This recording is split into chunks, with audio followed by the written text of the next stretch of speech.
അപ്പോൾ നമ്മുടെ ചെറിയ ചാറ്റലും ആ തണുപ്പും ആ കാറ്റും ഒക്കെ കൊണ്ട് നമ്മൾ ഇതുവരെയാണ് കേട്ടോ എത്തിയത്. ഇതുവരെ നമ്മൾക്ക് എത്തിയപ്പോഴത്തേന് ഏകദേശം ഇരുട്ടൊക്കെ ആയിരുന്നു. ഇപ്പോൾ സിറ്റി കാണാൻ ലൈറ്റൊക്കെ ഫുള്ളാക്കി. പക്ഷേ ഞങ്ങൾ കുറച്ചും കൂടെ മേലെ പോയിട്ട് പെട്രോൾ അടിച്ചിട്ട് തിരിച്ചിറങ്ങുമ്പോൾ ഈ സിറ്റി ഒന്നും കൂടെ ലൈറ്റിൽ ഫുള്ളായിട്ടുണ്ടാകും. അപ്പോൾ കുറച്ചും കൂടെ വെളിച്ചമുണ്ടല്ലോ, അപ്പോൾ ഒന്നും കൂടെ ഒരു വേറെ വൈബായിരുന്നു. അപ്പം നമ്മൾ പെട്രോൾ അടിക്കാൻ വേണ്ടിയിട്ട് കുറച്ചും കൂടെ ദൂരം അങ്ങനെ മേലേക്ക് പോയിട്ട് അവിടെ ഒരു പെട്രോൾ പമ്പ് ഉണ്ടായിരുന്നു. അവിടെ നിന്ന് എണ്ണ അടിച്ചിട്ട് നമ്മൾ തിരിച്ചിറങ്ങിയായിരുന്നു.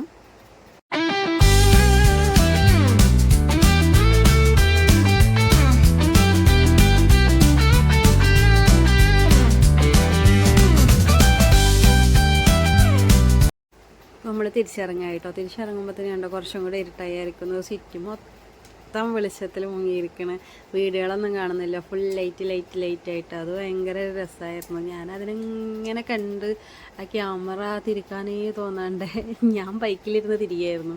എന്നിട്ട് അതെടുത്ത് അങ്ങനെ ഞങ്ങൾ ആ ഒരു സ്ഥലത്തിനോട് യാത്ര തിരിച്ചിറങ്ങുമ്പോൾ ഞാൻ മനസ്സിൽ ഓർത്തായിരുന്നു ഞാൻ ഇങ്ങോട്ട് വൈകാണ്ട് വരും ഫുൾ എക്സ്പ്ലോർ ചെയ്യാൻ വേണ്ടിയിട്ട് എന്നുള്ളത്. അപ്പോൾ നമ്മൾ പിന്നെ താഴേക്ക് ഇറങ്ങിയോണ്ടിരുന്നു. ഇവിടെ നിർത്തിയിട്ട് നമ്മളൊരു ചായ, പിന്നെ നമ്മൾ വലിയ കാര്യമായിട്ട് അവിടെ നിർത്തിയില്ലായിരുന്നു. വരുന്ന വഴിക്ക് ഞങ്ങളൊരു കാട്ടുപോത്തിനെ കണ്ടായിരുന്നു കേട്ടോ, വലുത്. പക്ഷെ അപ്പോൾ എൻ്റെ ക്യാമറ ഓൺ ആയിരുന്നില്ല. പിന്നെ അതെടുക്കാനുള്ള എഫേർട്ട് എടുക്കണ്ടെന്ന് വെച്ചിട്ട് ഞങ്ങൾ അങ്ങനെ പോന്നു. പിന്നെ ഈ ലൈറ്റിങ് നന്നായിട്ടുണ്ടായിരുന്നു. പിന്നെ ഞങ്ങൾ അപ്പത്തിന് കോയമ്പത്തൂർ എത്തി.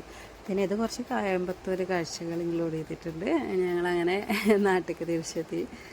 ഞങ്ങളുടെ ഊട്ടി യാത്ര, പകുതി ഊട്ടി യാത്ര അവിടെ അവസാനിച്ചു.